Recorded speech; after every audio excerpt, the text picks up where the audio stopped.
It's official. Jurassic World Rebirth is finally released. And yeah, so in this video, I'll be talking about it spoiler free. I'll come up with a longer, more in depth review soon. It'll be about 2 or 3 weeks, probably. Probably sometime in late July, early August, because I want this film to kind of bake a little more and have everybody see it first. Because, I mean, it's only been 4 days since it came out. I'm currently making this video on the 6th, Sunday, July 6th, which is about 4 days since the film came out on Wednesday. And I just went to see it. I didn't get a chance to because of work and all that.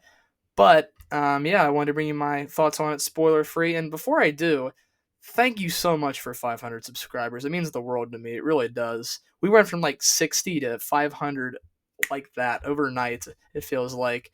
Thank you so much for the support. But yeah, without further ado, let's get on into this and talk about it.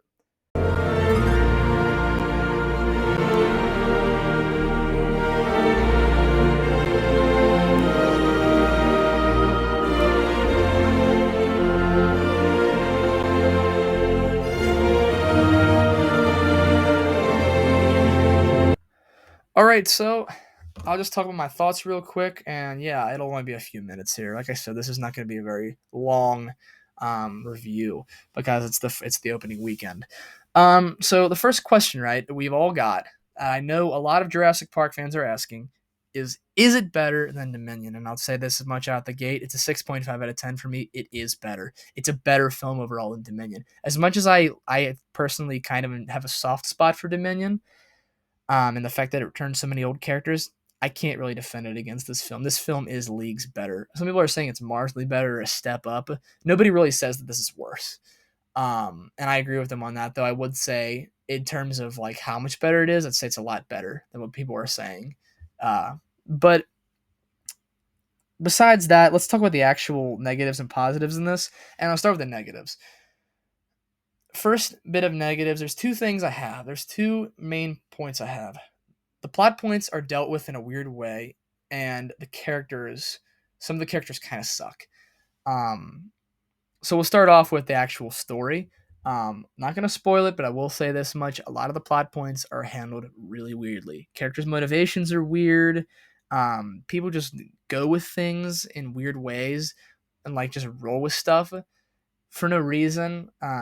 There's convenient plot devices that happen every so often and random conveniences. Some characters get random plot armor for no reason. I'll talk about that later. But there's just a lot of weird things in the story that you wouldn't expect from a writer as good as David Cope. And if you know anything about him, he wrote the original Jurassic Park's script, based off of Crichton's novel, of course, which you could argue is why it was so good. But he also wrote The Lost World, which heavily deviated from the novel and is a pretty good movie overall, I'd say. So he does have merit as a writer when it comes to this franchise. However, I feel like the problem with this, other than the plot points, is that the film is too safe. It really doesn't try and swing for the fences. It kind of just swings for like a double on base, one run. It doesn't really swing for a home run, metaphorically speaking, if you know what I'm talking about. It kind of just, it takes in the park hits, which works. Yeah, it's fine for reviewers. Viewers are going to say nice things about it because they always say nice things about Jurassic Park. It's Jurassic Park. This film series is beloved by people. Whether or not this film was actually good, it was always going to make money. It's already made over its budget, nearly double its budget, because it's got dinosaurs in it. But yeah, I think the writing, to get back to it, is lazy. I think some of it is kind of lazy. And I don't like how they dealt with some of the characters.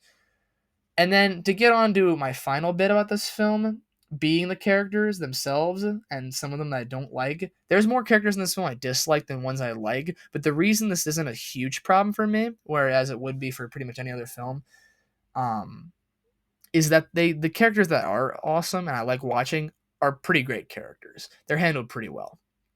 Um, and that's really all I got to say with the negatives. I'll get more, like I said, more in depth into it later for my full review in a few weeks. But to get into the actual positives, first off, a lot of your favorite dinosaurs return. If you have any favorites from this franchise, they're probably going to return. Um, I won't say which ones because I have a couple critiques about how they handle some of them. But for the most part, every popular dinosaur in this film does come back. There's sauropods, there's carnivores, there's all the fun stuff, all the stuff you like. Whether they get a lot of screen time is the real question. I'll talk about that, like I said, later in my full review. But yeah, I liked how that they brought a lot of those back, and also the action scenes. Oh my goodness! Personally, I love the Michael Bay Transformers scenes. I think that's how you do action. Lots of loud music, big explosions, and lots of action. High intensity, blood pumping, diesel through your veins. That's what this film has in its action sequences. It's very Michael Bay-ish in a lot of ways, and some people wouldn't like that, but it's the right kind of Michael Bay, if you know what I'm saying. It's not that this is written by Michael Bay. It's got that same energy. You know what I'm saying? Like if you ever watched the Transformers movies, the first three at least, the last two were awful. There's definitely an energy behind every action scene that just makes it feel great, and even the smaller ones are just awesome.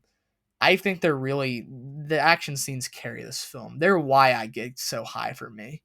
Um, this film is worth watching. When I say film, I'm goofy, but anyways, it's getting late. I don't know what to say. But yeah, the film's action sequences are awesome. They're really great. I liked them a lot, and they really carry the film. Also, I gotta say, out of all the settings they've ever done, out of every other movie, because they've done the jungle for every single film except for Dominion, which I mean you could kind of say is a temperate forest climate. But for a jungle environment, this is definitely top three for me. This does a jungle environment really well. It feels kind of like if you put Scarif from Rogue One into a jungle. Kind of feels like that with all the structures and on the compound that InGen is at. But my main point, since I finished that up, kind of is overall, like I said, I'd give this a 6.5 out of 10. I know this is kind of a rough review, but go see it. It's definitely an enjoyable film. It's better than the last two Jurassic World films. Does it touch anywhere near Jurassic World, the original from 2015? No, it doesn't. I'm gonna be honest with you right now. It's not even close. That film was friggin' awesome, and I'm gonna talk about it later this year. I kind of pushed back that review a little bit because I kind of want to focus on some other stuff on the channel, and I kind of got more stuff going on in life right now. But that's not really important. Um, yeah, that's my main thoughts on the film. It's a 6.5. Its biggest crime, like I said earlier, maybe I didn't say, I don't know, it's getting late. Is that it doesn't innovate. It doesn't try to innovate. At least Dominion tried to innovate. I'll give that film that much compared to Rebirth. But other than that, Rebirth dog walks the past few Jurassic World films, especially Fallen Kingdom. This film is so much better than Fallen Kingdom, and especially Dominion. It's a pretty great film. The action is awesome. The story a little weird at times, but it's serviceable. And yeah, honestly, with the way this film is trending right now in terms of cash and how much it's made so far, it's made nearly double its budget. It's nearly paid for itself. It really in all of its advertising, which by the way, the advertising doesn't do this film enough justice. It feels almost kind of like a Transformers One situation, slightly with the advertising. But the bottom line is this film you'll probably see a Jurassic Park 8 if this keeps trending the way it is. It's a 6.5 out of 10 for me. Go watch it. It's highly enjoyable. I really like the film, and yeah, that's really all I got to say about it. I'll see you in the next video. Thank you so much again for 500 subscribers. It means the world to me. And yeah, have a wonderful rest of your day, evening, or whatever time of day it is where you're at. I'll see you in the next one.